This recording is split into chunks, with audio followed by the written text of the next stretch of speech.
Orígenes del Imperio Inca. Según la tradición, el dios Sol, Inti, creó al primer soberano inca, Manco Cápac, en el lago Titicaca. Desde allí los primeros incas emprendieron viaje en busca de un lugar donde fundar su reino. Este lugar fue el Cuzco, que desde principios del siglo XIII fue el centro político y religioso del imperio. En un principio el reino inca apenas se extendía más allá del valle de Cuzco. Su cultura era muy semejante a la de sus vecinos. Basaban su subsistencia en la agricultura y la ganadería, y tenían ciertos conocimientos de orfebrería, cerámica y confección textil.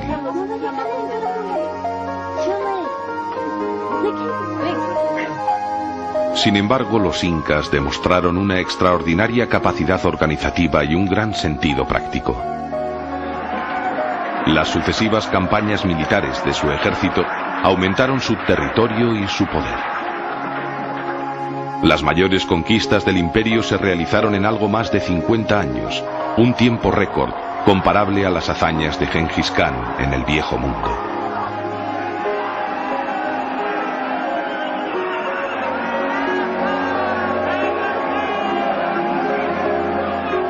En su época de mayor esplendor, el imperio inca tenía una extensión de 4 millones de kilómetros cuadrados y 15 millones de habitantes, desde Ecuador al norte hasta Chile y Argentina en el sur, e incluía más de 200 pueblos diferentes. Para cohesionar estos pueblos se impuso el culto al sol y la lengua quechua, que aún se habla en amplias zonas del Ecuador, Perú, Colombia, norte de Chile y de Argentina. Los incas eran unos colonizadores inteligentes y aprendieron mucho de las culturas anteriores. Tomaban lo mejor de cada pueblo que conquistaban, y así fueron ampliando sus conocimientos, adaptándolos a su estructura social, para construir un estado realmente productivo y eficaz.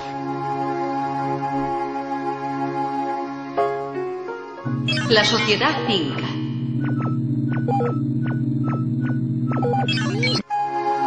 La base de la economía inca era la agricultura.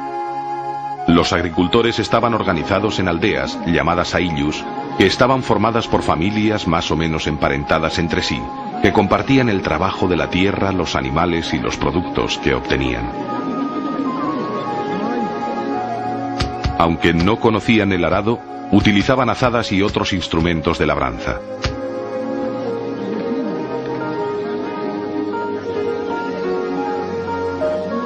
También usaban fertilizantes, que dependiendo de las zonas podían ser estiércol, pescado descompuesto o guano. Regaban sus campos por medio de canales, acueductos y balsas, y en las tierras altas de los Andes practicaban el cultivo en terrazas hasta en lugares aparentemente inaccesibles. Se dice que ningún otro pueblo del planeta llegó a cultivar tantas especies vegetales. El producto más importante y la mayor de sus aportaciones a la humanidad era la patata, que cultivaban en más de 200 variedades. También cultivaban al menos 20 variedades de maíz, entre otros muchos productos.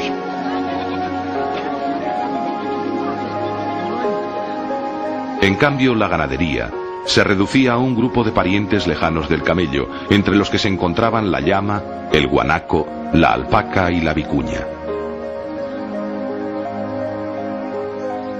La llama se aprovechaba por su larga y espesa lana, y también se utilizaba como animal de carga. Aunque no puede soportar grandes pesos, está perfectamente adaptada a la atmósfera escasa en oxígeno de las tierras altas.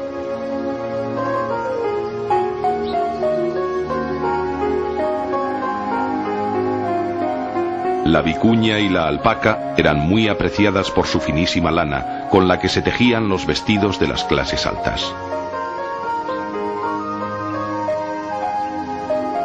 Las tierras y el ganado del ayllu pertenecían al Inca, el soberano absoluto, y eran trabajadas por la comunidad.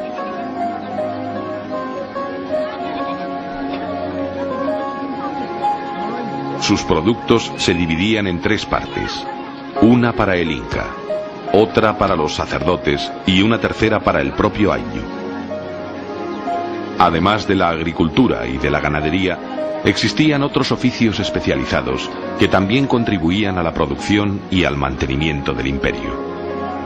Había orfebres, alfareros, tejedores, que se encargaban de la producción en masa y que después era distribuida a todas las capas de la sociedad.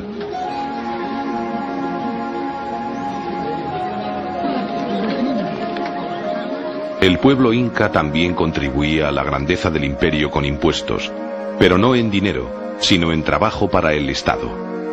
A este tipo de servicio se le llamaba mita.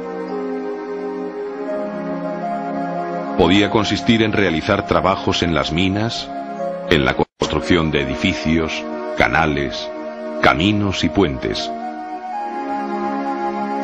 o bien en el servicio al ejército y a la nobleza.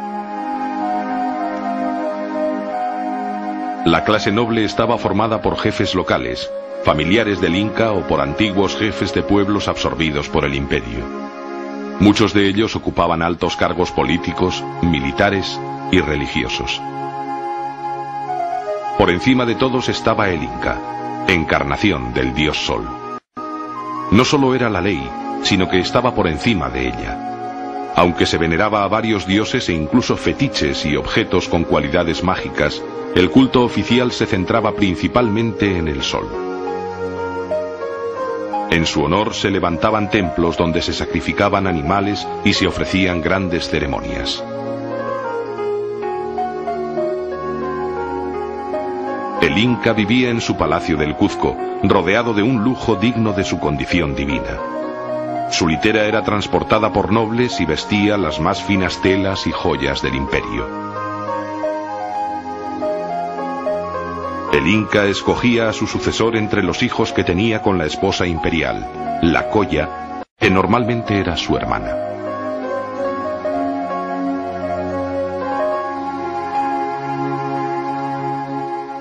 La cultura inca. La civilización inca alcanzó gran esplendor a pesar de no conocer la escritura.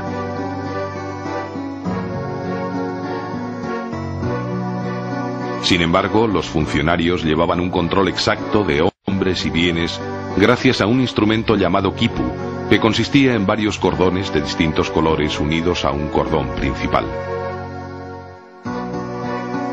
Cada cordón tenía diversos nudos. Los situados en los extremos inferiores indicaban las unidades, los que estaban encima las decenas, y así sucesivamente. Los distintos colores se aplicaban a distintos conceptos como animales, frutos o soldados.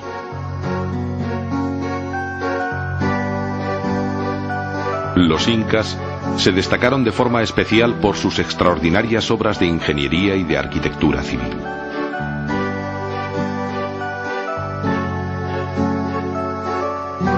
No conocían la rueda ni utilizaban animales de tiro. Por eso resulta sorprendente que pudieran construir grandes edificios y ciudades enteras de bloques de piedra en lugares tan inaccesibles como Machu Picchu a 2.350 metros de altura.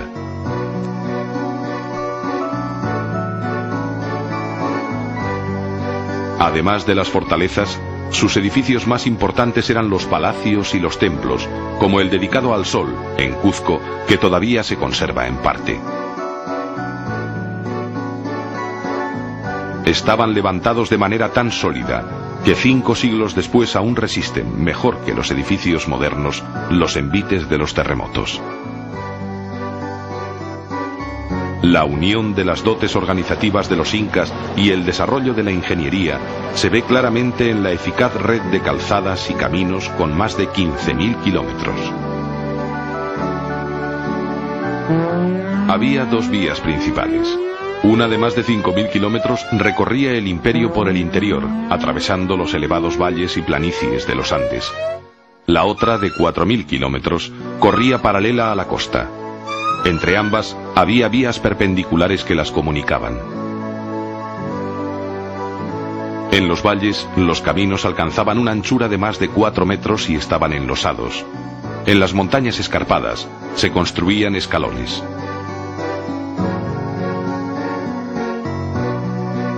A lo largo de estas rutas funcionaba un eficaz servicio de correos compuesto de corredores de relevos, auténticos atletas que podían transmitir un mensaje desde Quito hasta Cuzco en tan solo 10 días, recorriendo casi 250 kilómetros diarios. Para atravesar los ríos construyeron numerosos puentes de hasta 70 metros de largo. Quizá el más famoso de ellos fue el puente sobre el río Apurímac, construido en 1350 y que estuvo en servicio durante 540 años.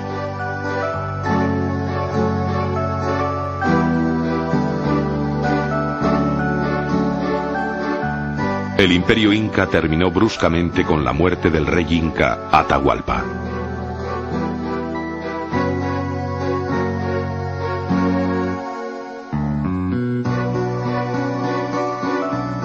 El 16 de noviembre de 1532, un puñado de soldados españoles capitaneados por Francisco Pizarro y aprovechando la guerra civil que dividía el imperio inca, lograron apresar a su último soberano. Sin un guía religioso que lo dirigiese, el imperio inca sucumbió rápidamente.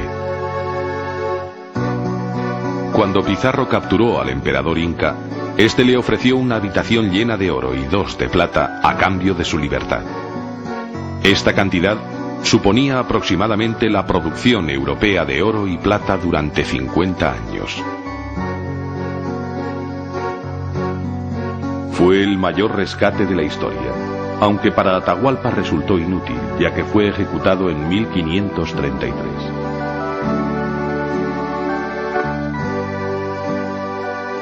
En la actualidad, aún se conservan brillantes ejemplos de edificios y fortalezas incas, y una gran parte de la población indígena de Sudamérica aún conserva sus costumbres ancestrales y habla la lengua quechua.